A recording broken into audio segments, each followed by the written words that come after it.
बहुत बड़ी खबर है ये, भवानीपुर से ममता बनर्जी का पीछे हो जाना। भवानीपुर से ममता बनर्जी पीछे, शुवेंदु अधिकारी दोनों जगह लीड कर रहे हैं, नंदीग्राम भी, भवानीपुर भी। भवानीपुर में ममता बनर्जी पीछे, भवानीपुर से ममता बनर्जी 1500 दूसरे राउंड में 1500 वोटों से पीछे हो गई हैं और यहां पर करीब 20 राउंड होंगे।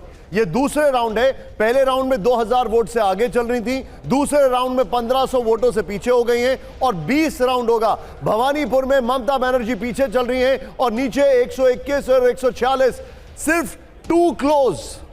लेकिन अभी जो शुवेंदु अधिकारी कह रहे थे, बांग्ला में क्या कहा गौतम दा उन्होंने, और क्या ये अच्छा आप लेकिन ये समझ में आ रहा था कि ये पूरी तरह से एक्सपेक्टेड था, शुवेंदु अधिकारी कह रहे हैं। खैर अब वजह भी उनके पास ये कहने के लिए, लेकिन आपको ये लग रहा है कि कुछ बड़ा एंटी क्लाइमेक्स है या आपके हिसाब से भी इसी तरफ जा रही थी गाड़ी?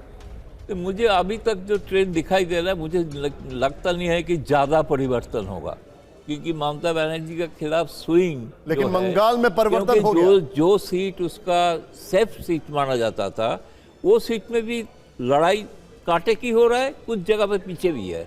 इसका मतलब है कि सेफ सीट जिसको कहा जाता था, वो सेफ सीट भी उसके खिलाफ जा रहा है।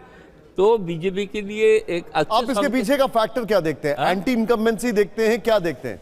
एंटी इनकम्बेंसी है, साथ साथ बीजेपी ने जो सक्सेसफुली जो ध्रुवीकरण का राजनीति किया, तुष्टीकरण के खिलाफ, उसमें कुछ नहीं, लेकिन दादा यहां पर एक बहुत बड़ा फैक्टर है। ममता ने महिलाओं को 1500 रुपए या कितने रुपए दिए? जो मौलवी हैं, जो पुजारी हैं, उनको 2-2 हजार रुपए दिए जा रहे थे। ठीक। जो फ्रीबीज की राजनीति यहां काम नहीं कर पाई, इसका मतलब? नहीं, फ्रीबीज किया है काम, इसीलिए उनको 121 आ रहा है। लेकिन जो हिंदू महिला है, जो पहले ममता को वोट देते थे, इस बार ध्रुवीकरण के कारण शिफ्ट हुआ है। आपका चैनल में पहले दिन ही फास्ट पेज में देखा, मुर्शिदाबाद में हिंदू महिला बोल रहे हैं कि मुसलमान काट गया, ठीक हुआ, वो बाहर का लोग है। तो ये जो चेंज है, माइंडसेट चेंज हुआ है। नहीं, लेकिन अगर आप इस माइंडसेट की बात कर रहे हैं तो SIR की हैवी वोटिंग ये भी बताएगी फिर कहीं ना कहीं कि एक फियर साइकोसिस था लोगों में। वोट तो देने के लिए एक साइकोसिस था। ये से 22 लाख प्रवासी श्रमिक दौड़ के गया। अब क्या वो भारतीय जनता पार्टी को वोट देने के लिए गया?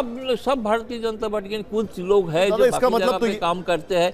उसमें देखिए, मैं बोल रहा हूं जो 121 जो है ममता का, और भी थोड़ा 1-2-4 और भी बढ़ सकता है। अगर ये नंबर्स हैं तो फिर इसका मतलब मातुआ जो वोट है वो भी बीजेपी को मिला है पूरा, इसका मतलब? मथुरा वोट तो है ही नहीं ज्यादा, जितना भी है सारे बीजेपी का। अभी उस एरिया का आपने दिखाया नहीं, बनगा एरिया, कृष्णनगर, नदिया में क्या हुआ वो देखना पड़ेगा ना। नहीं तो ये अगर मतलब ये जो कहा जा रहा था मथुआ के संदर्भ में कि वो उनको नागरिकता को धीमे मिलने से वो नाराज होकर भारतीय जनता पार्टी से कुछ दूर हुए हैं, ऐसा हुआ नहीं है ग्राउंड में। उनको लग रहा आज नहीं तो कल मिलेगी। होगा कि ये कि वहां पे जाके प्रधानमंत्री जी ने आश्वासन दिया चुनाव के बाद आपको नागरिकता मिलेंगे, शायद एक भरोसा किया होगा। ऐसा लग रहा है कि भारतीय जनता पार्टी ने फुटबॉल से, झालमुड़ी से, नाव में बैठकर गंगा से, हुगली से जो जुड़ाव दिखाया और साथ में मार्च से भी, उसका फायदा ये नंबर्स में भी दिखाई दे रहा है। वो बाहरी और अंदर वाला जो पहले खेला हो रहा था, उस खेला के चक्रव्यूह को तोड़ने में भारतीय जनता पार्टी कामयाब हुई। कम से कम